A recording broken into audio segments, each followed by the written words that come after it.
C'était en 93 et dans les studios de design de BMW régnait une effervescence presque démesurée.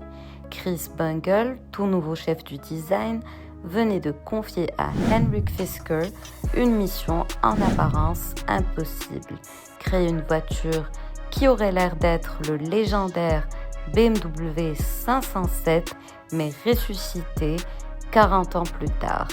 La BMW 507, c'était la voiture d'Elvis Presley, mais aussi celle qui avait presque ruiné BMW. Seulement 252 exemplaires, fabriqués à la main, si coûteux que presque personne ne pouvait se les offrir, un désastre qui en 59 avait failli faire sombrer l'entreprise. Et voilà qu'on demandait à Fisker, un designer danois passionné par les lignes fluides, de redonner vie à ce mythe qui avait failli tout détruire. Fisker accepta le défi, non pas avec peur, mais avec la fougue de celui qui sait qu'il faut parfois oser l'impossible pour créer l'exceptionnel. En 97, au Salon de Tokyo, BMW dévoila le concept Z7, une voiture si belle qu'elle semblait avoir figé le temps. Les lignes étaient parfaites, un long capot, des porte-à-faux courts, une calandre large et fière. C'était le 507, mais réinventé pour le futur. Le double bosselage du toit, inspiré de Zagato, donnait l'impression que la voiture pouvait s'envoler à tout moment. Ce n'était pas seulement une automobile, c'était une sculpture en mouvement. L'accueil fut phénoménal, les journalistes se bousculaient pour prendre des photos, les collectionneurs demandaient déjà le prix, alors même que BMW n'avait pas encore confirmé une production en série. En réalité, le feu vert avait déjà été donné en secret. Le projet portait le nom de code E52, le Z07 allait devenir le Z8. En 2000, le premier BMW Z8 sorti des ateliers, construit à la main comme le 507 avant lui, mais avec 40 ans de progrès techniques en plus. Au cœur du véhicule, un châssis en aluminium, une structure spatiale ultra légère, rigide et novatrice. La carrosserie, elle aussi en aluminium, présentait des courbes qu'aucun robot n'aurait pu façonner.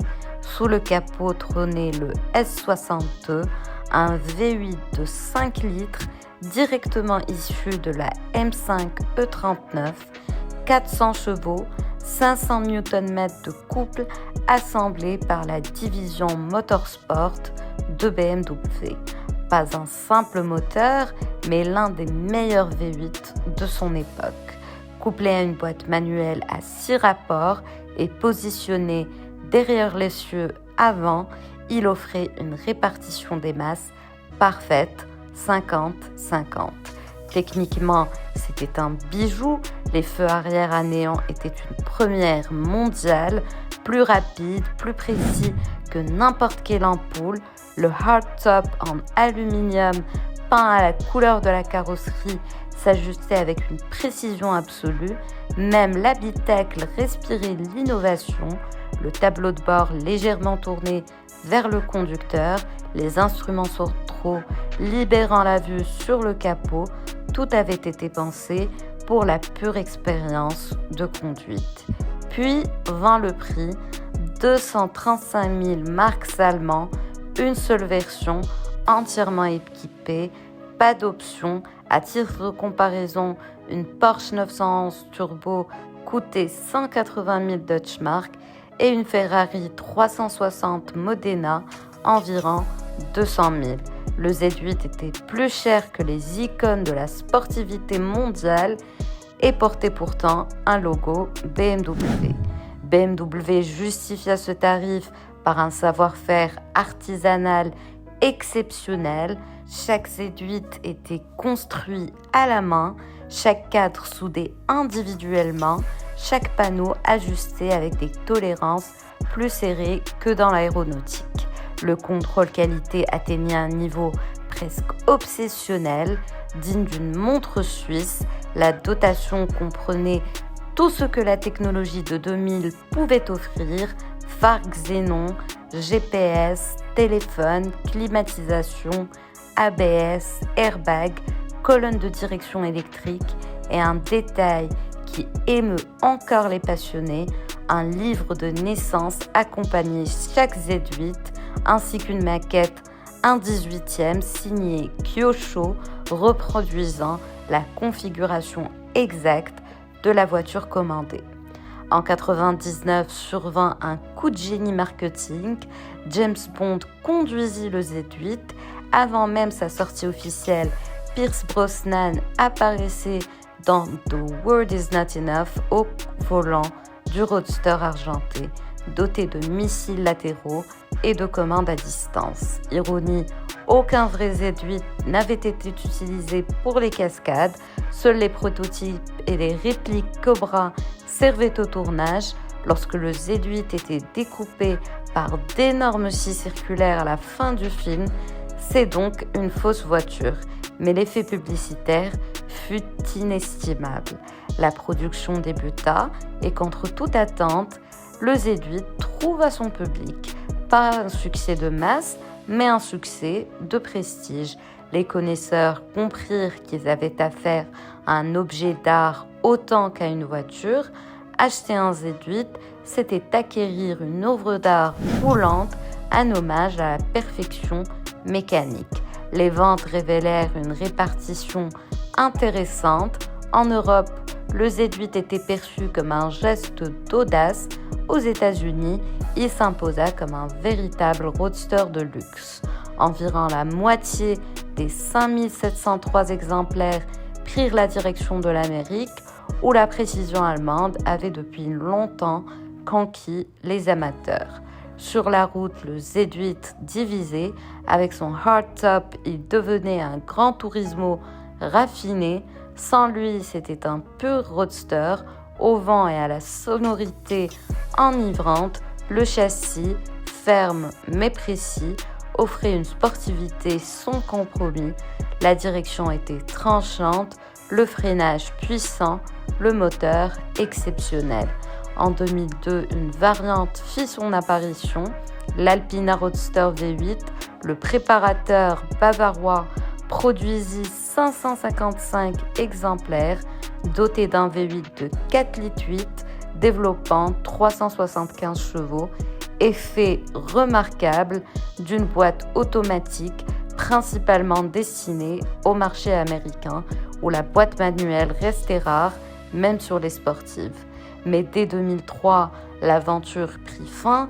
BMW mit un terme à la production après exactement 5703 Z8 et 555 Alpina. Officiellement, la série avait toujours été limitée. Officieusement, le marché avait changé. Le design rétro révolutionnaire à la fin des années 90 était devenu une mode. Chrysler, Audi, Volkswagen, tous s'y étaient engouffrés. Le Z8 était devenu victime de son propre succès. Ce qui avait commencé comme un acte de courage fut rapidement imité, banalisé. BMW refusa de laisser son chef-d'œuvre se noyer dans une vague de nostalgie. 20 ans plus tard, le génie du Z8 apparaît dans toute sa clarté. Là où tant d'autres designers rétro ont vieilli, la création de Fisker reste intemporelle. Ses lignes sont toujours parfaites, ses proportions inégalées. Les prix en témoignent. Un Z8 en bon état dépasse aujourd'hui les 200 000 €, soit presque le double de son prix d'origine. Les exemplaires parfaits, peu kilométrés, franchissent sans peine la barre des 400 000 €. Quant aux versions Alpina, elles atteignent des sommets. La raison est simple, le Z8 incarne ce que l'industrie automobile a presque perdu, la perfection artisanale sans compromis. À une époque où les voitures sont dessinées par des algorithmes et assemblées par des robots, le Z8 reste un monument à la créativité humaine. Chaque Z8 porte littéralement la signature de ses artisans. Les petites irrégularités des soudures, les minuscules variations dans les courbes de la carrosserie, tout cela rend chaque voiture unique. Dans un monde où tout est calibré, cette imperfection devient le summum du luxe. Henrik Fisker, le père du Z8, quitta BMW en pleine période de développement pour diriger Designworks USA avant de fonder sa propre marque et de créer d'autres icônes comme l'Aston Martin DB9. Mais le Z8 demeure son chef-d'œuvre, la preuve que le design, lorsqu'il est habité par l'émotion, devient une œuvre d'art en aluminium. Le BMW Z8 est la réponse parfaite à une question fondamentale. Que se passe-t-il lorsqu'un constructeur cesse d'écouter le marché et commence à écouter ses rêves? Il en résulte une voiture qui prend de la valeur avec le temps, un objet devenu plus précieux encore que le jour de sa création. Dans un monde saturé de SUV, de crossovers électriques et d'assistants numériques, le Z8 apparaît comme un vestige sacré d'une époque où l'automobile faisait battre les cœurs. Conduire un Z8